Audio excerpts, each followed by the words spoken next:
Roland Fardot, bonjour. Bonjour Pierre. Nous sommes à bord de la Prestige 50 Flybridge, une nouveauté présentée en première mondiale au salon de Cannes 2008. Vous pouvez nous en parler? Oui, bien sûr.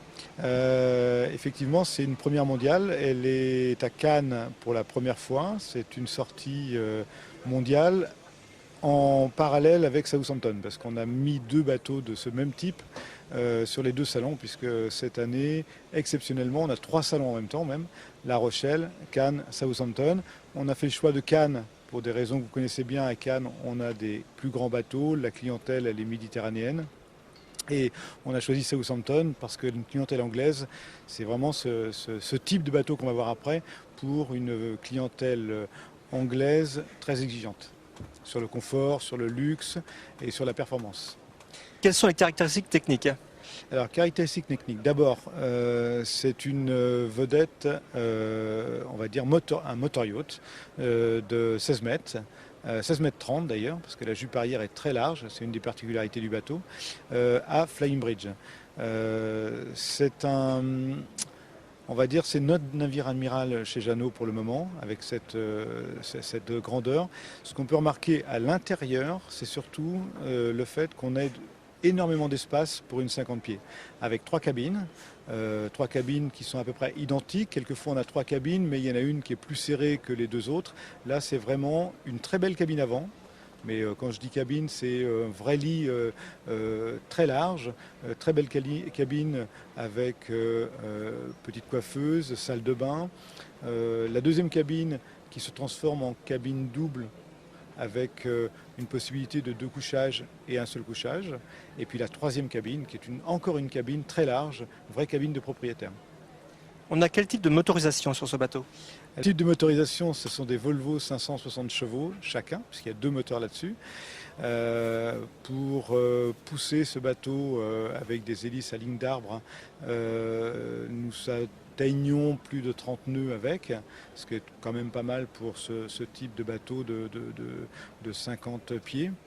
Et c'est une motorisation bien sûr diesel, turbo-diesel, avec les nouveaux systèmes, les D9 en fait, les nouveaux systèmes Volvo. Alors nous avons déjà eu le plaisir d'essayer la Prestige 50S. Est-ce que c'est la même carène que l'on retrouve sur ce bateau? Alors oui, nous avons pris la même carène que le 50S avec des modifications par rapport au poids de ce nouveau bateau, puisque par rapport à la 50S, nous y avons rajouté un flying bridge, là où on est actuellement, où on a un poste de pilotage, un bain de soleil avant et un grand carré arrière, avec ici derrière moi la possibilité de faire la cuisine, puisqu'on a un réchaud, un four et un petit frigidaire.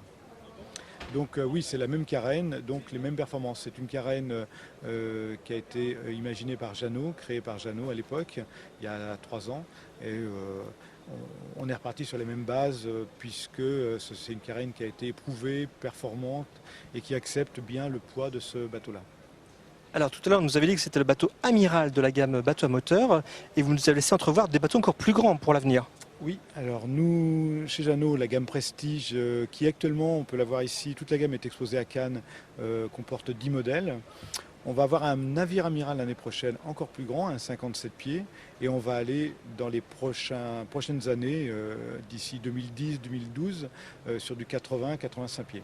Le marché actuel de ce type de bateau tient surtout d'une clientèle bien sûr aisée, puisqu'on est sur des bases de prix quand même assez fortes, voire 500, 600 000 euros. Et cette clientèle-là monte en gamme très facilement.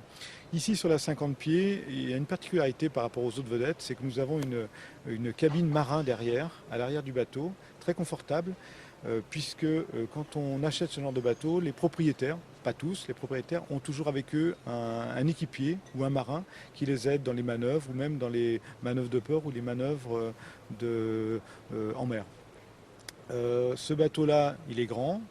On voit là, je suis au poste de pilotage et j'ai la possibilité d'avoir deux propulseurs d'étrave.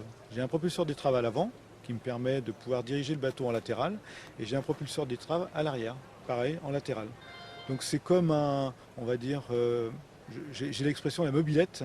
C'est une mobilette dans un port pour pouvoir gérer sa mise en place dans un port avec une seule personne. C'est un palliatif à l'IPS en fait.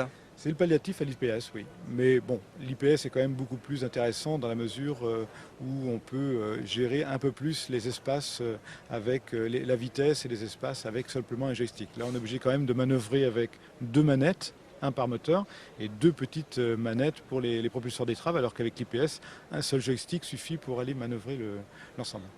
Roland, merci pour toutes les informations. Ben de rien, merci.